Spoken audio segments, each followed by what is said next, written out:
Now, where were we? In the last episode, we recounted how LSD entered society. Albert Hofmann synthesized it in 1939, and once he did, he shelved it because it did not provide the efficacy for pain that he was looking for. 4 years later, call it intuition or an educated guess or serendipity, he felt that he needed to research the shelved compound LSD-25. At this time, he accidentally ingested it. The Technicolor bicycle trip, revered by many, was the starting point. LSD became the tiger. Depending on who you asked at the time, it was the most regal animal, one that would tame the mind, provide self-introspection, and mystical experiences.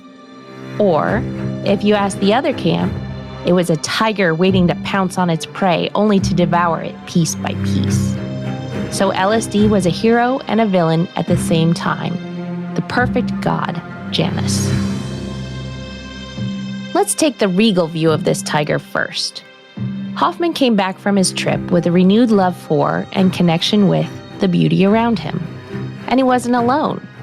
Sandoz had no clue what was happening and how this compound should be employed. It was the days of the wild, wild west. Molecules went from discovery to clinical studies in just 2 years. But in LSD's case, it went from the vial straight to the mouth. Sandoz shipped these drugs to anyone with even a whisper of an idea wanting to test it in a clinical setting. It quickly entered widespread psychiatric use even before it was known what LSD would be used for. Osman and some of his contemporaries used it in an attempt to treat alcoholism, but at the same time, the same way that mescaline was willingly provided to Huxley, they freely distributed LSD for clinical experimental use. We can argue about whether Osman and his colleagues were right or wrong, or acted responsibly or irresponsibly. We could ask if a drug, just because it provided an experience different from the existing psychiatric practices of the time, should be given out like candy. But I think we'll steer clear of passing judgment. Just like a good gardener, our job is to seed these questions in your head. Now let's go to the Johnny Appleseed of LSD, Al Hubbard. Hubbard entered the fray and used his charismatic muscle to introduce LSD into California. So the stage was set for an enthralling drama, one where opinions, ideologies, and personalities, an ego or lack thereof, depending on who you ask, would clash and set off a ticking time bomb. What were those happenings? What is the common thread that ties the Nazi chief scientist Kurt Blohm, a janitor in a psychiatric office who became the best-selling writer and social celebrity, the psychedelic rock band Merry Pranksters, a Harvard professor, and the CIA? The simple answer? It's a riddle wrapped in a mystery inside an enigma. Just like what Osman said, to fathom hell or soar angelic, take a pinch of psychedelic. A pinch of psychedelic was enough to make the world go round in circles, like a snake biting its own tail. Should we dig in? This is Psychedelics, a Scraps original podcast exploring the therapeutic potential of psychedelics. An enthralling story of an improbable drug class, banished into exile, yet comes back soaring like a phoenix from the ashes to save mankind's affliction with mental health disorders.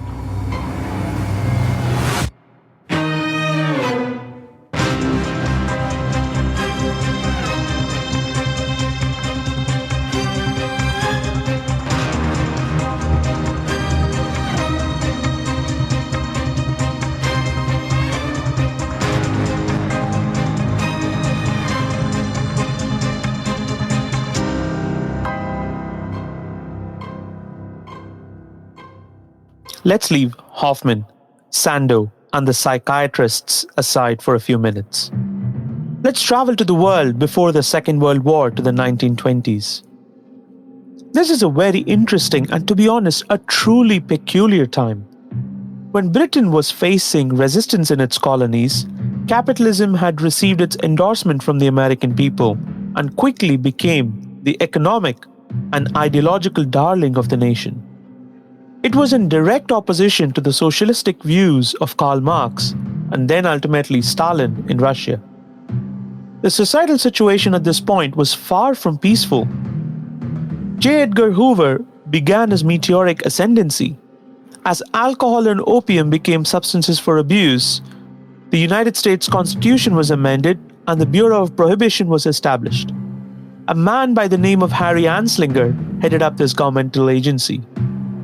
The Bureau of Prohibition fought an unsuccessful war against alcohol and saw drunk and disorderly arrests rise by 41%. Drunk driving increased 81%. Violent crime and murder went up 13%. The federal prison population swelled by 366%. And the federal expenditures on penal institutions soared 1,000%. Prohibition fueled so much violence in bootlegging that it led to a concession that alcohol should be regulated but not prohibited. And the gaze of the Bureau of Prohibition moved to narcotics. It's a deeper story that's worth spending a few minutes of our time as this period unfolds and fuels some of the policies that still impact us today. Once again, it's important to remind ourselves that cocaine, heroin, and morphine, all of which were known to be highly addictive, were used widely in the society in the 1800s. Park Davis made a peyote tincture, but it did not get much traction due to the societal issues between white immigrants and Native Americans. The attention then turned to cannabis and marijuana as treatments. The International Opium Convention ratified the prohibition of cannabis and marijuana except for medicinal and scientific use, and US was a strong supporter of this. But within 20 years, upon US insistence, the list of banned substances grew and prohibition increased, and the changes were incorporated into the League of Nations Treaty. The Bureau of Prohibition needed something to do. So it was Harry Anslinger's idea that if it's not alcohol, there must be something else that, in his words, stoned people like opium. What was that thing? It was narcotics. It also did not help that Anslinger had racist views and made narcotics and black population his target. History is littered with examples of unjust implementation of policies with a heavy hand on the black community. And we see evidence of this targeting even in the policies we encounter today. One of the most widely known examples is how Billie Holiday, the jazz musician, was hounded by Anslinger even after she got clean. Anslinger and his men framed her and made Holiday so paranoid that she thought Anslinger was going to raid her home at any given moment. How long did Anslinger hold his post? For an astonishing 32 years until 1962. Now, do you get the story? If you think you have the whole picture, I think you're in for a big surprise. The story does not end with Harry Anslinger. So, how does the Bureau of Prohibition survive the repeal of the 18th Amendment? It reinvented itself and became the Drug Enforcement Administration. But what does this have to do with psychedelics?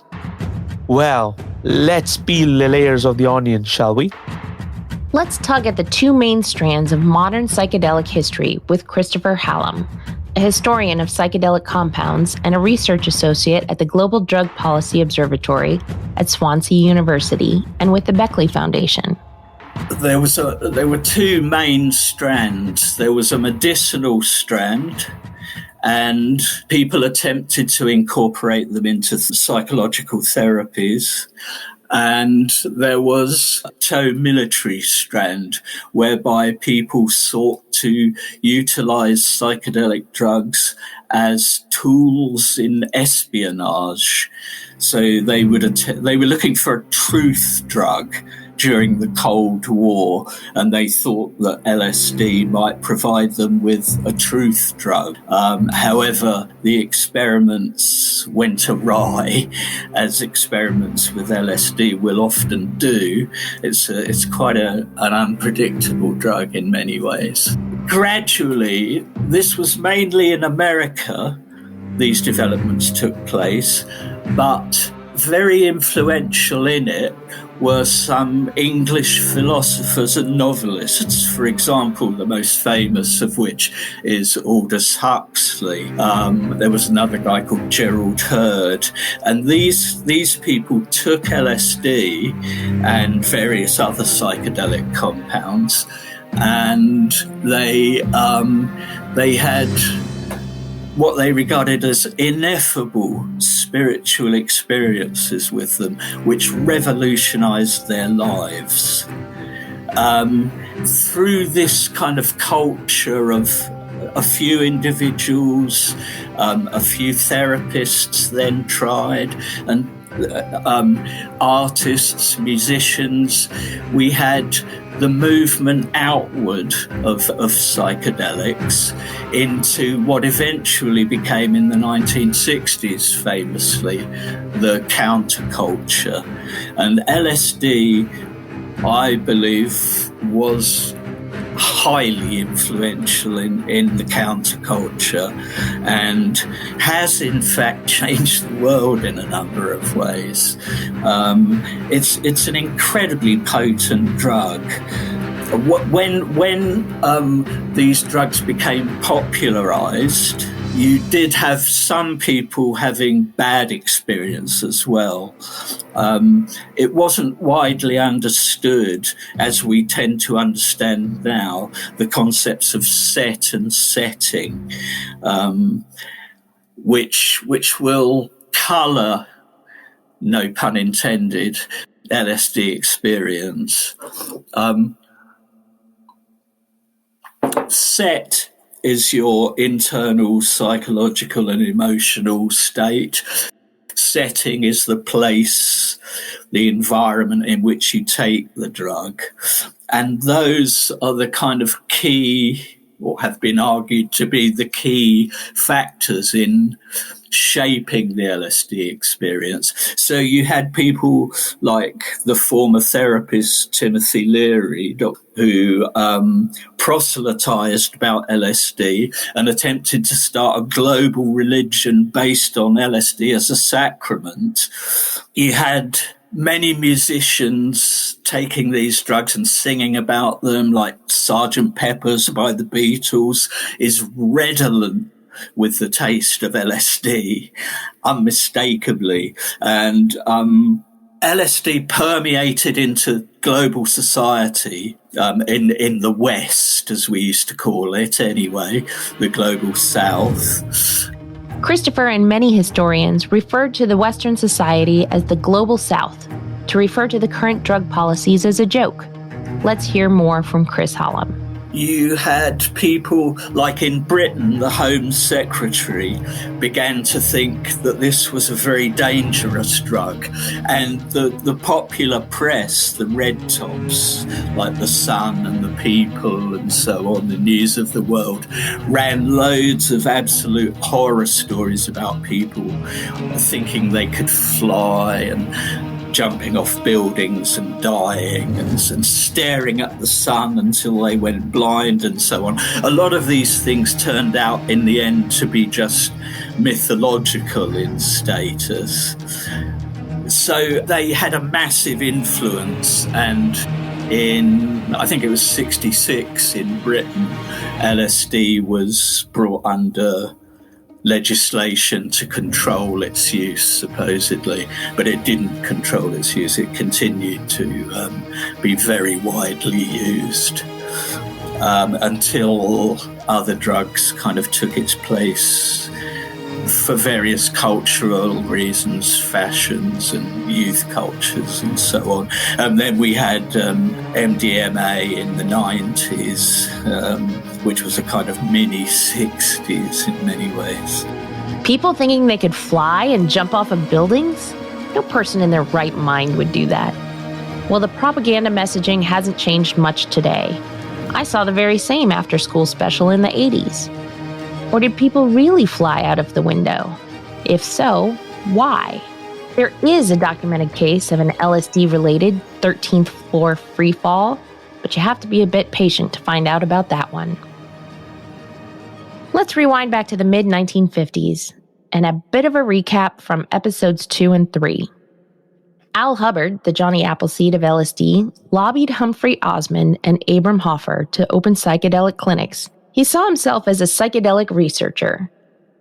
Hubbard sought to develop clinics to train other psychiatrists in LSD therapy for treating alcoholism and psychological trauma. But surely it isn't just Hubbard that we need to talk about. He was definitely the early socialite and influencer then, but there is someone else we need to talk about too. Just what is LSD and what does it do? The effect is somewhat like looking through a microscope. Suddenly, when you look through a microscope, you discover that there's an invisible world around you that you hadn't known about before you did it. The same thing is true with a psychedelic drug. You're aware of processes that are going on inside your own brain. You're aware of the exchange of energies that are going on between your sense organs and the energies around them that you weren't aware of before. That was Dr. Timothy Leary, a Harvard professor at the time. Timothy was an interesting character. Depending on who you talk to, you might end up with different conclusions. And much like a Quentin Tarantino movie, the plot thickens. Every person in a Tarantino movie has a choice to make. Is it wrong or is it right? Who decides what's right or wrong? Keep that question in mind as we delve deeper. Timothy, known as Tote, was an only son and was born and raised in Massachusetts. It is said that Timothy's father was an authoritative figure and highly abusive. As a result, his mother took to alcohol and was largely absent. Timothy was taken in by his grandfather, who was a street-smart businessman bordering on being a con man. If you're thinking of the father character's car business in Roald Dahl's Matilda, you may not be that far off. So Timothy got his early indoctrination to questioning authority and order from his grandfather. But young Timothy was a rebel, right from his school days. He was a very bright kid and had many instances of infractions and breaking rules. He enrolled in U.S. Military Academy, but due to his boisterous nature, ended up in a court-martial. He then enrolled himself in university while being drafted as a non-commissioned officer, where he enrolled in the psychology subsection of the Army Specialized Training Program, while also hopping between the University of Alabama, Georgetown, and the Ohio State University to finish his bachelor's degree. Leary moved on to UC Berkeley to start his doctoral dissertation in clinical psychology. He had an extreme interest in approaching psychology as a physics problem, and approached group therapy sessions and defining behaviors of people in a group therapy session, much like how elements behave in a periodic table.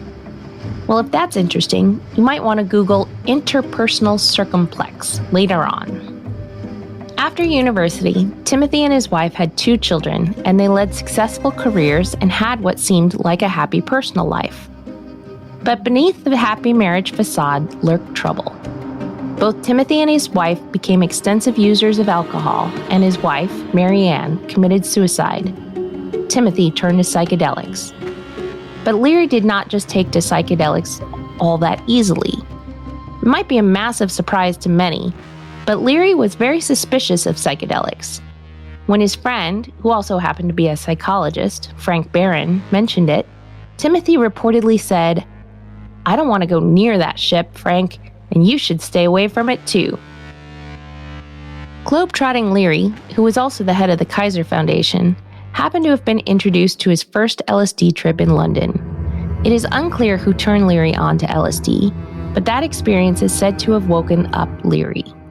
He is said to have come to terms with his abusive childhood, alcoholic and largely absent mother, his own breakdown, and the death of his wife. So much like Quanah Parker and peyote, Timothy Leary became a supporter of LSD and the mystical and transcendental experiences he could have with the drug. But how did this innocuous experience that shook up Leary get him labeled as the most dangerous man in America by Nixon? Well, let's just pause this story, and I promise to come back to it in a few minutes. First, we need to peel the next layer of the onion and rewind our clocks back to the late 1930s. Remember, we told you about the Nazi scientist Kurt Blohm, who was the Deputy Surgeon General of the Third Reich. Blohm was instrumental in setting up many biological warfare experiments, including research on some highly transmissible pathogens, and is said to have played an active role in setting up the gas chambers during the Holocaust. In addition, Blohm was also instrumental in testing of mescaline in prison camps with the hope of discovering a truth serum, only to find that those prisoners saw their captors with more compassion, and the truth drug experiment was shelved by the Nazi army. Here is where the story gets deeper and darker, and a very interesting book helps our understanding. Mr. Stephen Kinzer is a former New York Times correspondent and is now a professor and senior fellow at the Watson Institute for International and Public Affairs at Brown University. His book, Poisoner in Chief, is a shocking and gut-wrenching documentation of previously unreported events that can only be termed as crimes against humanity. Here is Stephen recollecting his motivations for writing this book and why he decided to dig deeper into the Central Intelligence Agency's quest to control the mind. MK Ultra was the flowering of a deep desire inside the CIA to find the secret of mind control. For a variety of reasons, senior officers at the CIA became seized with the idea that the Soviets or the Chinese, some adversary of us, what we used to call communism, had discovered this secret. Therefore, once having mistakenly convinced themselves of this, it was just a short step for these early CIA officers to conclude that any research that we could do, no matter how grotesque, would simply be a defensive maneuver.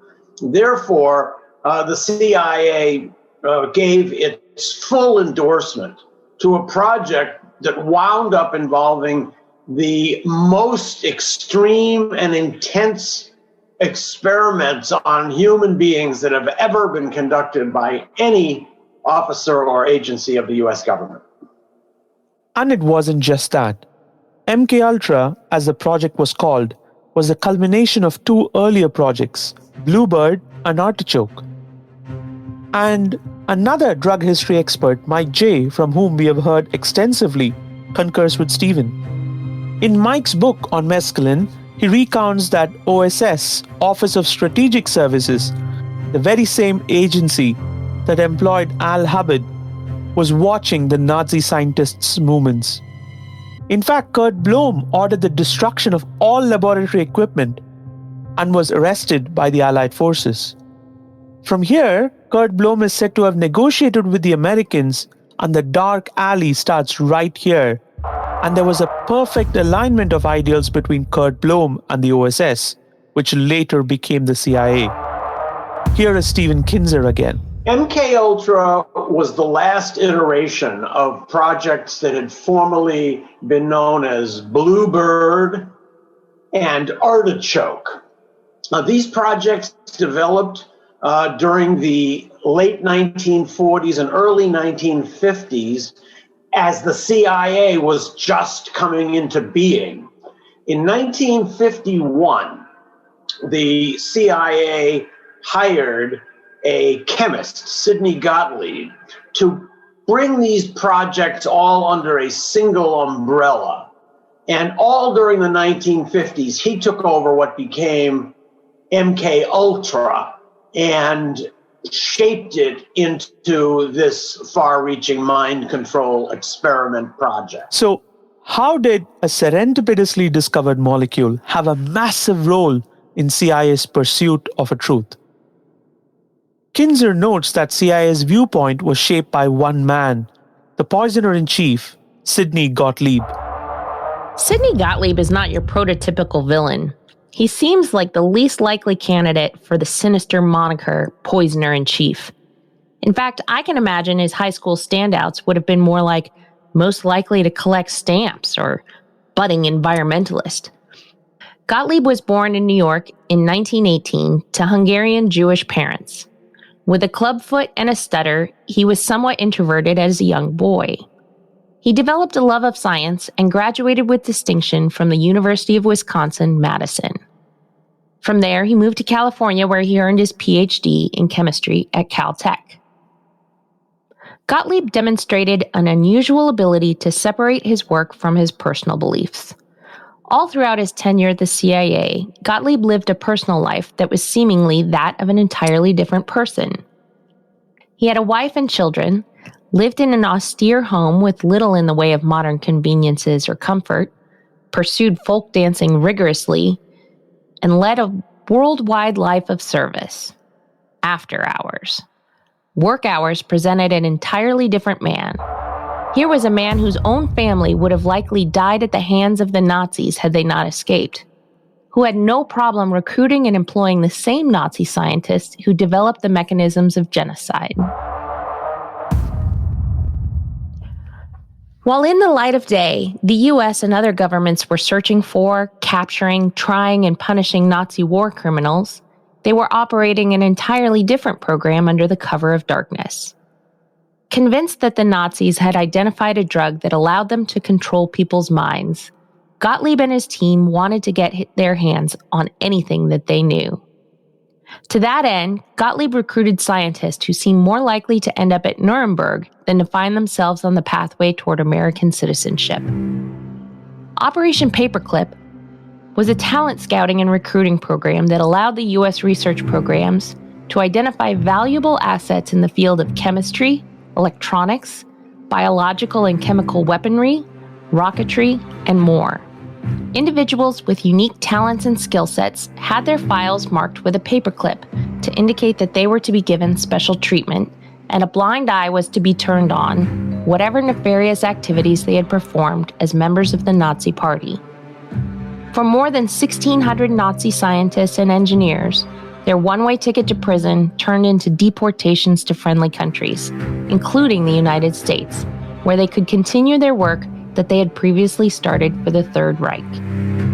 Kurt Blome, the Nazi scientist responsible for all biological warfare research, sponsored by the Wehrmacht and the SS, benefited from the Operation Paperclip and its successor programs. He was eventually employed by the U.S. Army. His cooperation with MKUltra and other programs significantly advanced Gottlieb's progress. He certainly gives a different meaning to the saying, if you can't beat 'em, join 'em. Americans from almost any era get a bit squeamish about torture.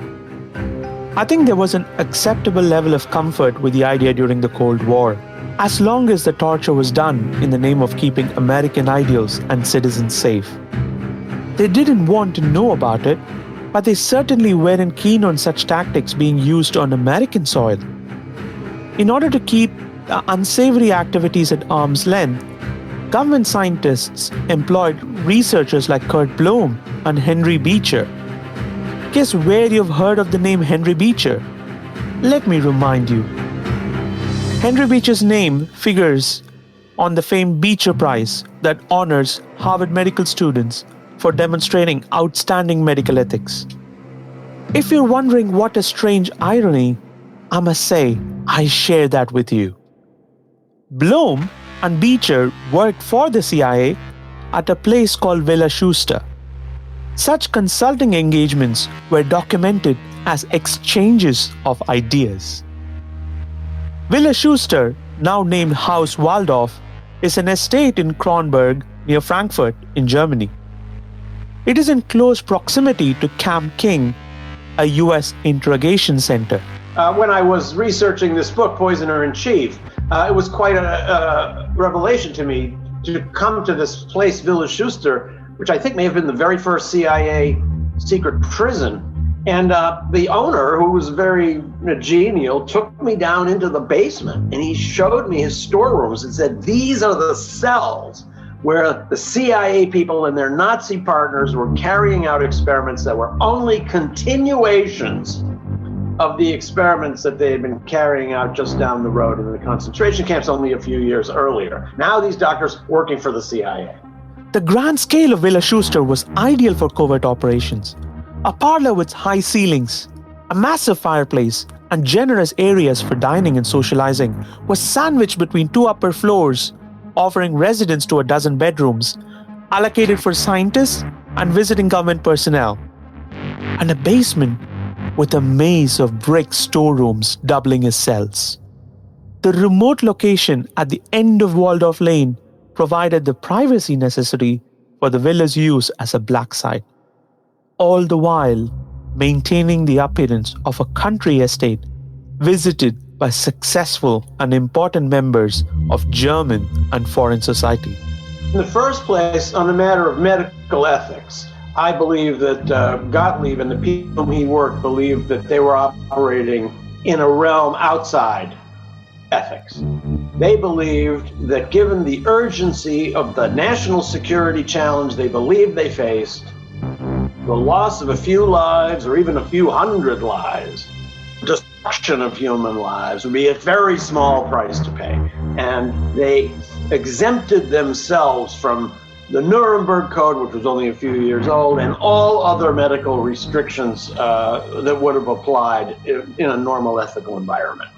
Second is the question of Gottlieb as a scientist. Actually, he was a terrible scientist. He did not follow any rigorous protocols. Everything was kind of a shot in the dark. He would try to mix sensory deprivation with hypnotism and then pull people from hyperactivity stimulated by amphetamines into a comatose state and then try to give them some other drug while they were in the transition phase. Just throw everything out there and see what might work. Very few protocols were kept. To call the operators of MK Ultra scientists is perhaps a little like calling a crack dealer a neighborhood pharmacist. Subjects were experimented upon without anything close to informed consent. Experiments frequently and repeatedly crossed the line from science to torture. Documentation was discouraged, and what little documentation was made was written in code, was later destroyed by Gottlieb and his boss. Much of the little information we do have on MK Ultra is the result of carefully reconstructed forensic accounts, supported by expense reports and personal testimony. While officers involved in MK Ultra were sworn to secrecy to the grave and beyond, Kinzer reports that several people have reached out to him after the 2019 publication of Poisoner in Chief. They reported to him that they believed a family member had been a victim of the program. By Kinzer's estimation, many of those stories fit the MO and are likely to be true. Now, there was one interesting case of a person who was a subject in a prison experiment who later did figure out what had happened to him. And this was a guy who later became a kind of notorious criminal. That was Whitey Bulger, the famous gangster from Boston. So when Whitey Bulger was just a street thug in Boston, he was arrested in his 20s and sent to the state penitentiary in Atlanta, Georgia. There, a doctor named Carl Pfeiffer, who was a contractor for MK Ultra, he was working for Syndey Gottlieb, was carrying out LSD experiments. Gottlieb apparently wanted to know what would be the effect of dosages over a long, sustained period.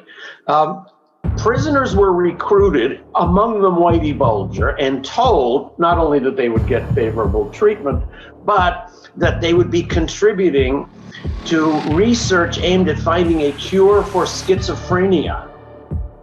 At one point, Bulger, by his own account, begged to be taken out of this experiment. It was too overwhelming for him. He couldn't sleep. He was seeing wild delusions because he was given LSD every single day for months. But he said, Dr. Pfeiffer kept saying, you're one of our best subjects. We're almost approaching a cure. You have to keep going. Years later, 20 years later, Whitey Bulger, now a gang boss in Boston, reads about MK Ultra. And he figures out that's the same Dr. Pfeiffer. And he told the members of his gang in Boston, I'm going to go to Atlanta, I'm going to find that guy, and I'm going to kill him. Now, he didn't do that, but it shows you that at least one person put it all together and had emotions of that intensity. So MK Ultra dosed prison inmates. And already we heard Stephen Kinzer mention the experience of Whitey Bulger, a Bostonian and a gangster. But just when you think the story hits the height of gore, it only gets more savage. There are some indications of what these experiments might have been like. In particular, I can cite one. We have a report of an experiment that was carried out in a federal prison in Lexington, Kentucky. Gottlieb loved prison experiments because, of course, the prisoners are completely reliant on their wardens and cannot be forced to sign anything like informed consent, regardless of official rules at those times. So, in this experiment, the prison doctor who was working with Gottlieb segregated 7 African-American inmates and fed them what were described in the memo as triple and quadruple doses of LSD every day for 77 days. These African-American inmates had no idea what they were being given or what was happening to them. As I read about this, I began wondering, what happened to those men? We never knew their names. I wonder, did they ever come to an understanding of what was done to them? I'm sure you've seen enough movies, read any number of books, and probably heard about the civic duty of revolution if the government turns against its own citizens. Once again, ask yourself the question, was this right or was it wrong? Keep that answer in mind as we press on. Here is Kinzer again.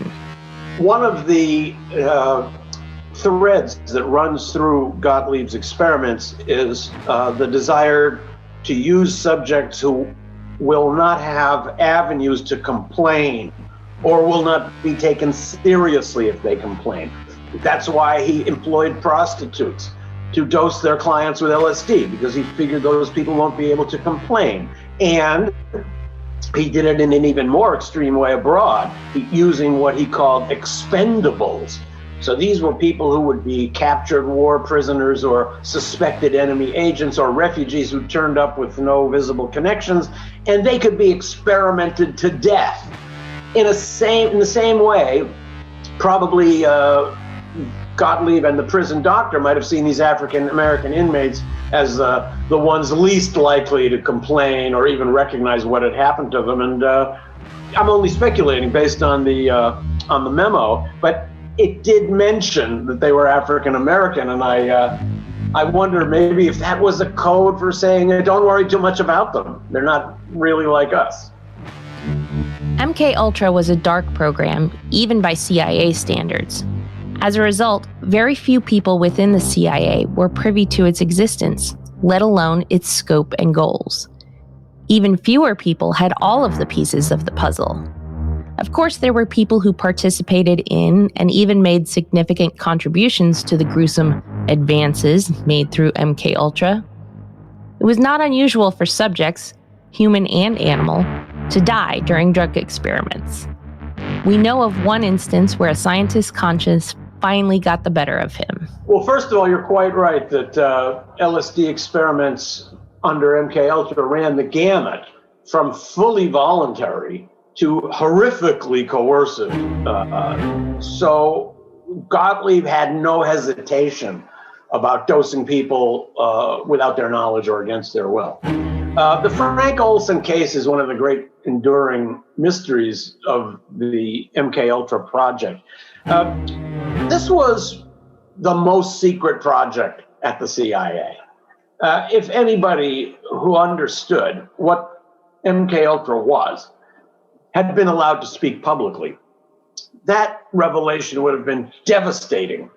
It could have destroyed the CIA, and it would have undermined the United States' position in the world in unpredictable ways. It was not named MKUltra for nothing.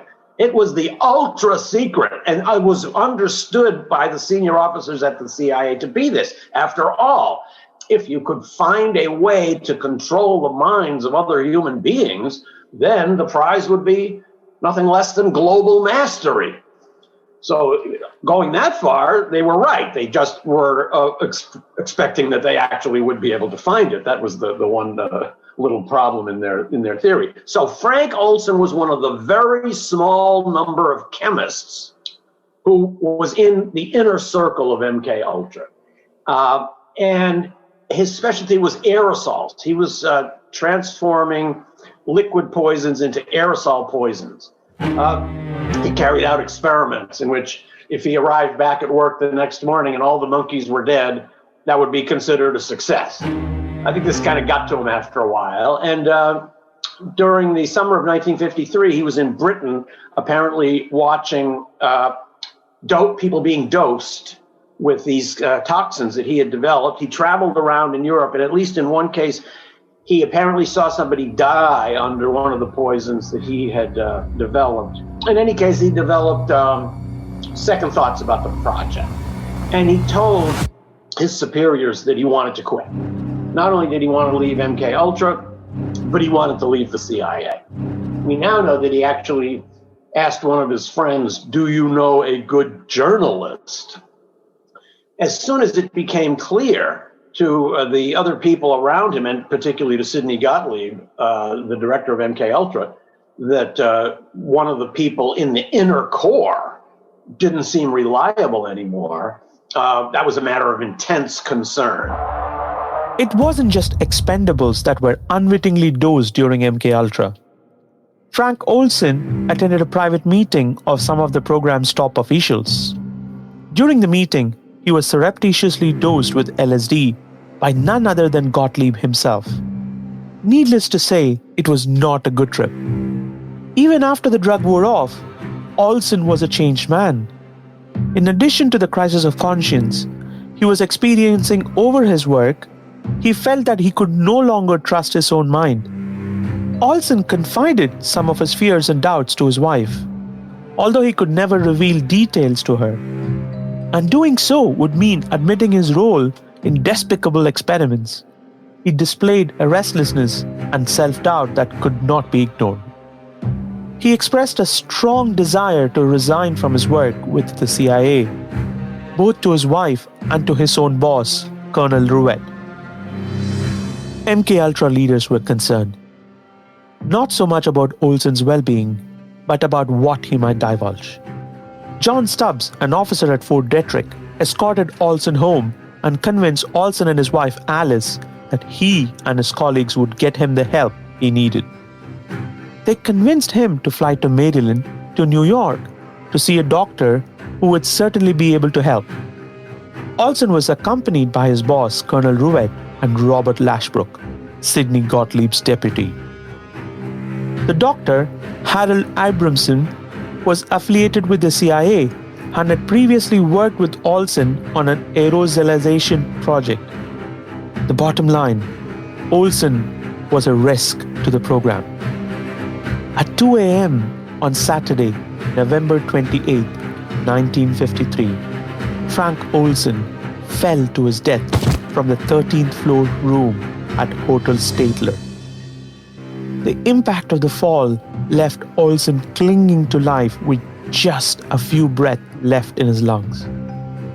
The manager of the hotel was at Olson's side when he died and reported that he tried to mumble something. Lashbrook, Olson's CIA babysitter and Gottlieb's spy, was rooming with Olson at the hotel. When police located him, Lashbrook was sitting on the hotel room toilet. The circumstances surrounding Olson's death are suspect to say the least. Lashbrook reports hearing very little and noticing even less. The hotel switchboard operator made a statement to the police that she had connected a call from Olson and Lashbrook's room to none other than Dr. Harold Abramson. Perhaps being professionally curious, the operator remained on the line for the entire call. She reports that the voice of the hotel guest said, "Well, he's gone." And the reply was, "Well, that's too bad."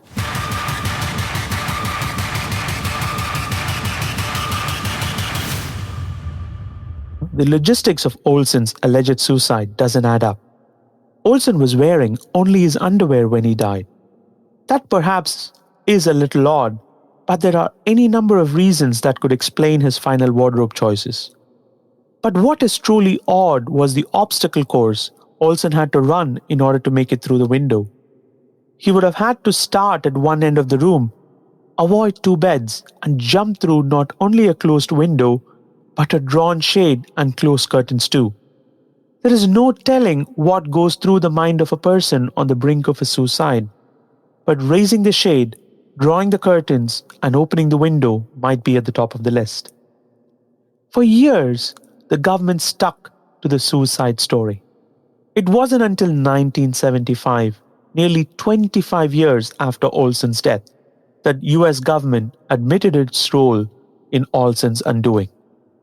After the Rockefeller Commission report came out, it was learned that Olson was unwittingly dosed by CIA core workers just 9 days before his death. The Olson family received apologies from President Ford and CIA Director William Colby, neither of whom held their respective positions at the time of Olson's death. The family received a paltry $750,000 as an out-of-court settlement. It was this settlement that prevented Eric Olson, Frank's son, from successfully suing the CIA in 2012 for previously undisclosed documentation. While the judge did dismiss the case, he noted for the record, and I quote, "While the court must limit its analysis to the four corners of the complaint, the skeptical reader may wish to know that public record supports many of these allegations, far-fetched as they may sound." And what exactly were those allegations? Based on a second autopsy performed in 1994, there was no evidence of any cuts or abrasions on the corpse, as would have been expected had he dived through a glass window. The second autopsy also revealed that there was a hematoma on the left side of Olson's head, as well as a trauma to his chest. It was surmised that these injuries occurred before the fall and not as a result of it. The conclusion? Rankly and starkly suggestive of homicide. This is one of the most poignant parts of the MK Ultra story. At the very end, after a decade of destroying unknown numbers of lives, Syndey Gottlieb concluded actually the whole mind control idea is a myth. And he used the phrase too unpredictable to describe LSD. That sometimes it made people very talkative, sometimes it had the opposite result, and you just can't harness it for coercive purposes. It's not reliable enough.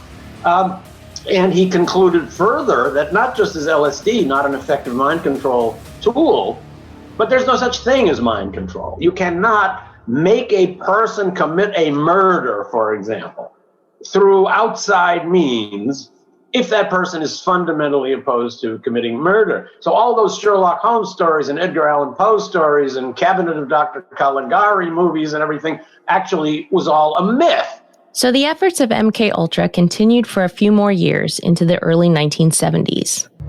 During the 1960s Cuban Missile Crisis, it is said that Gottlieb had proposed a plan to spray Fidel Castro's television studio with LSD and to saturate his shoes with thallium, the radioactive element, until his beard fell out. Despite all the efforts that he undertook for mind control, in ridiculously horrible fashion, Gottlieb retired from the CIA in 1972. Under the direction of the CIA head Richard Helms, Gottlieb was said to have destroyed close to 7 crates worth of MK Ultra paperwork pertaining to the clinical work, and only a few remained. It was only when John Marks, the author of The Search for the Manchurian Candidate, filed a request under the Freedom of Information Act to gain access to these documents that some of the truth came to light. That was some seriously dark stuff. It is clear that LSD experiments run by the CIA didn't pan out as they had thought they might, and as a result, they abandoned it. They had dug themselves quite a deep hole, and could that have been the reason for LSD to be banned? Are we missing anything? Of course we are. It's the 1960s counterculture. What about it? One of the key missing pieces in the story that we have heard so far is how LSD came to be the poster child for the 1960s counterculture. Now you know where the 10,000 doses ordered by Al Hubbard landed. Here is Kinzer again. But there's a whole other aspect to his LSD work that I think is probably the least expected result of his work. One of the things that he wanted to do was see how LSD would work on people who were fully knowledgeable and that were volunteers in a normal clinical and medical setting. So he sent the CIA didn't have the ability to carry out these tests. So Gottlieb set up a couple of bogus medical foundations that were actually CIA fronts. These foundations then contacted hospitals and clinics around the United States and told them very explicitly, we're experimenting with LSD, that psychoactive drug that was invented in the 1940s by Albert Hofmann. We're going to send you a supply of it. You will advertise for volunteers. You will pay them with money we will give you. You administer it, and then we pay you for this, and you just write reports of what happened. So almost overnight, an entire market grew up from hospitals that wanted to take advantage of this new source of funding. And who were among the very first volunteers to come in and ask to try this new drug? It is true even today. While cutting-edge research happens where the money is, the alternate is also true. One that most academics will not be shy of admitting. The academics go where the money is. So if the CIA had set up medical foundations testing LSD, all of which appeared reputable to the onlooker, why the hell not, was the thinking. At this point, the whole thing requires reflection of a really gray area. It's easy to say with the benefit of hindsight, but at the time, in the late 1950s and into the 1960s, should the researchers have paused and thought for a second about what the source of money is? Think about it as you listen on. So one such testing facility was in California, in Palo Alto, at the Veterans Affairs Hospital. Ken Kesey was a volunteer in the studies funded by the CIA and had taken both mescaline and LSD multiple times to supplement his income while taking courses at Stanford. Kesey didn't just stop there. He also moonlighted as the janitor at the VA. In fact, that's how he even got to be a subject in the CIA study in the first place. Here is the author in his own words. It all started in 1960 at a psychiatric hospital south of San Francisco. Kesey, then a student at Stanford University, took part in a military experiment on the effects of mind-altering drugs. After a number of those students came out with a wild look in their eye, they said, close up that room and don't let anybody else go back in that room. And that's when I found that my key fit the doctor's office. Well, this is the place where the events that led to the defining of what psychedelic means plays out. Remember what Osmond wrote to Aldous Huxley? To fathom hell or soar angelic, take a pinch of psychedelic. So please pinch yourself and let's see what happened from this janitor's overexuberance. Here is Kinzer again. So almost overnight, an entire market grew up from hospitals that wanted to take advantage of this new source of funding. And who were among the very first volunteers to come in and ask to try this new drug? One of them was Allen Ginsberg, who went on to become the great poetic promoter of LSD. One was Robert Hunter, the lyricist for the Grateful Dead. Another was Ken Kesey, who wrote that classic book, One Flew Over the Cuckoo's Nest. All of these people went home immediately and said, you got to try this drug. And then Ken Kesey even got a job in the hospital. As he writes later on, he did that not to gather material for his book, but because he wanted to steal the LSD so he could bring it home and have parties with his friends. In this way, Syndey Gottlieb is the unwitting godfather of the LSD counterculture in the United States. And of course, the irony is that the drug that he hoped would give the CIA the tool to control the world wound up fueling a generational rebellion that was aimed at destroying everything the CIA stands for. The Merry Pranksters, the band that Kesey blooded after his cult success of the book One Flew Over the Cuckoo's Nest, is history. Almost every major event in California after this, in California and the world over actually, especially in Europe and specifically in England, reeked of psychedelic influence. And it wasn't just the Merry Pranksters and the hippies that Kesey cultivated. There was one more person who added fuel to the fire. Remember Timothy Leary? At this point, Timothy Leary was a lecturer at Harvard University. As alluded to before, in the early 1950s, when Huxley had taken mescaline and was singing its praise, Leary was not a fan of psychedelics. until one trip to Mexico changed all of that. Leary's tool of choice was LSD that he was exposed to much later on when in England, and another synthesized substance derived from mushrooms. The instigator for that trip that turned Leary on to psychedelics was from a person called as Gordon Wasson. Wasson and his wife had some interest in foraging for wild mushrooms while on honeymoon in the Catskill Mountains of New York. They took some fascination to mushrooms. In 1957, while visiting Mexico for holiday, Gordon Wasson befriended a local curandera, Marina Sabina, who was being a kind host and let the couple sit in on their healing ceremony. What would follow would land Maria Sabina in a spot of bother. Gordon Wasson arrives back in the United States with his bravado as the Vice President of Public Relations of JP Morgan and muscles his way to publishing an article for Life magazine. I'm looking at the Life magazine cover published on 13th of May, 1957.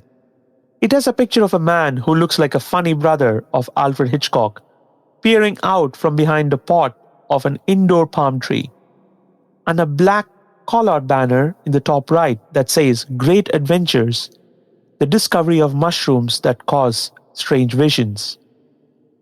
Wasson wrote up an article and shipped it to the editor about how wonderful the visions were with these mushrooms that was provided by Eva Mendes, a pseudonym that he used for the curandera Maria Sabina.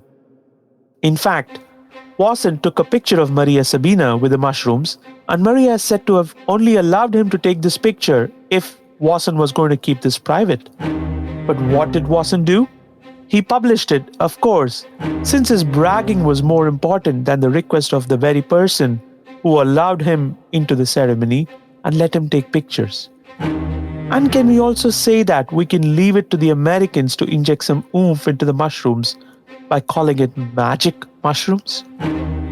God knows what the word magic is said to have meant, but it definitely didn't help the hysteria around the psychedelic substances. The article brought hundreds and thousands of visitors to the remote village in Oaxaca.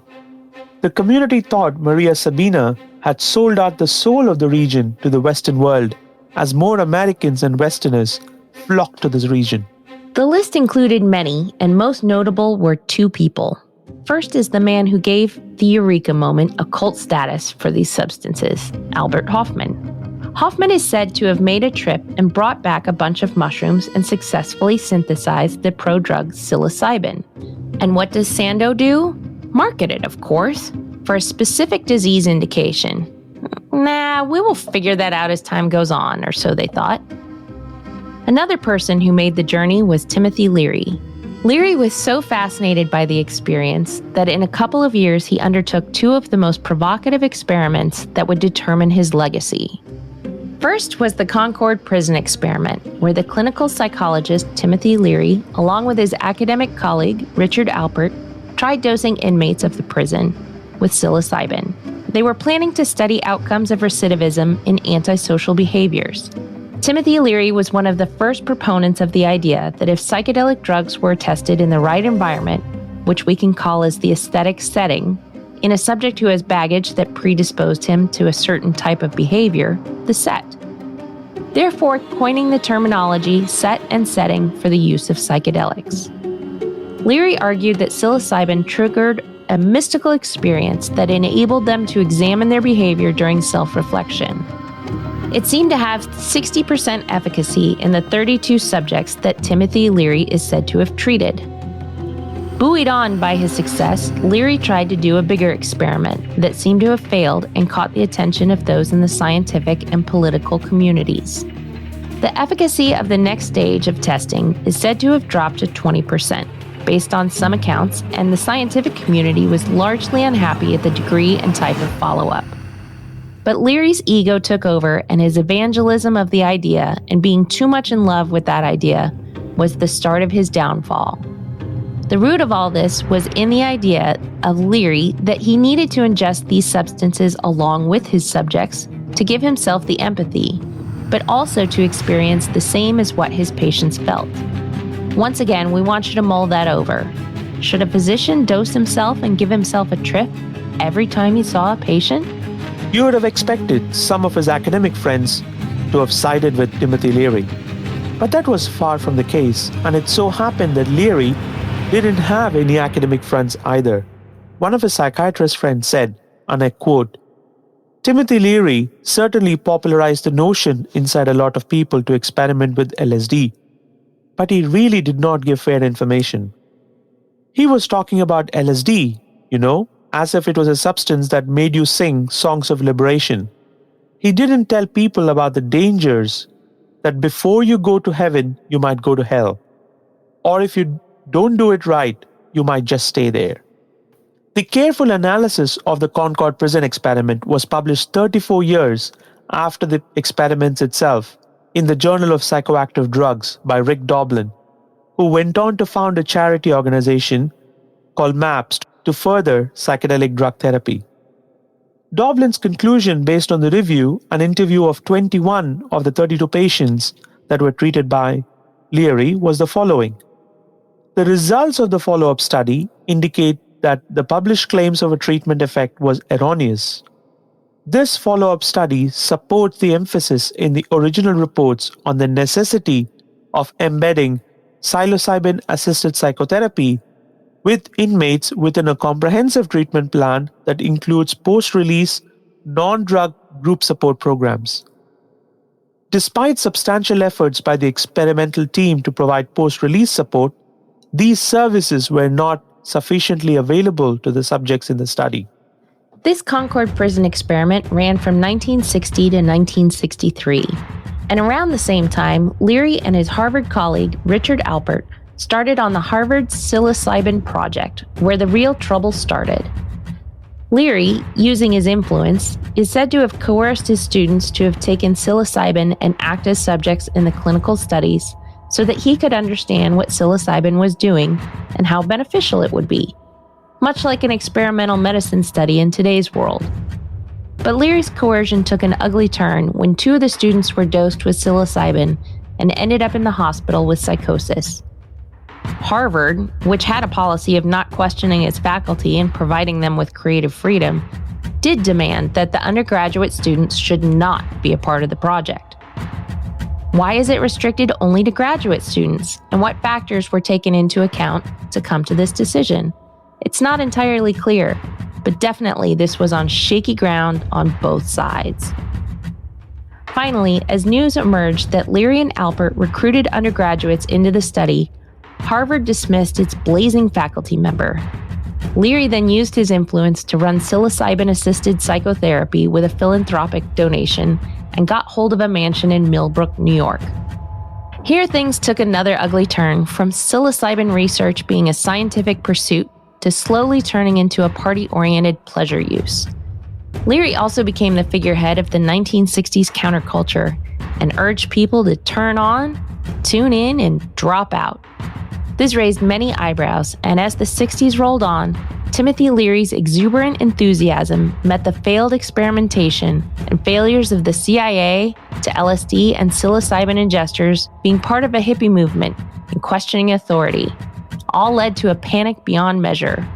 All of this came to a pinnacle when the paranoid Nixon labeled him as the high priest of LSD. It was a massive hit for someone as intelligent as Leary, who spoke of some amazing concepts such as set and setting, to be labeled as the most dangerous man in America. With that language, I'm not surprised that the high priest of LSD got into some serious trouble. Here is another Republican, the 1967 gubernatorial candidate in California, Ronald Reagan, talking about LSD. Well, I'm terribly frightened by the problem with LSD. I think there's been a great deal of misinformation by those who seem to see no harm in it. But as a parent and as a citizen, and certainly now in this position, I am greatly concerned. Here is a colorless, odorless, tasteless drug, hallucinatory drug, that is easily produced, so therefore difficult to control, and the misinformation from those who should know better is that it isn't harmful, that it sort of opens up the mind, that it's we're even seeing some of our young people told it's a worthwhile experiment. for them to indulge in this. But nearly as we can learn, and from the most reputable of medical sources, it is a drug in which there is no knowledge about the eventual harmful results. We know that one individual can apparently escape with no problem.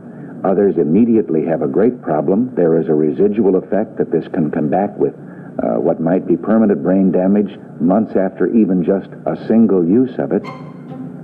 And I think it is shocking that anyone of any authority would today try to make young people believe that they can, with no risk to themselves whatsoever, play around with this very dangerous drug. But I think our only hope lies in a concerted effort of education so that young people will be aware that there is nothing smart, there is nothing grown up or sophisticated in taking an LSD trip at all. They're just being complete fools. Anyone that would engage in this or indulge in this is just a plain fool. This is how the tiger had its fangs removed. LSD went from one that was mystical, one that fed to the paranoia, largely due to misuse and glorification of its use for pleasure, all of which had negligible scientific credibility. So it's not surprising that LSD ended up on the ban along with psilocybin and other substances. But how did the psychedelic substances make a comeback? The scars were so deep that it would take another 20 years before anything appreciable would happen.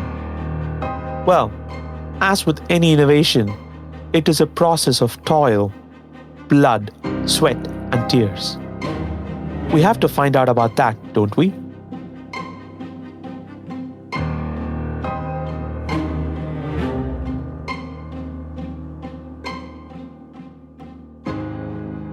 You've been listening to Psychedelics. Psychedelics is a Scraps original podcast, produced and narrated by Arun Sridhar and Jojo Platt. Scraps is a volunteer-run organization created by Arun Sridhar and Jojo Platt to disseminate factful stories of science, scientists, and innovators as a service to the world.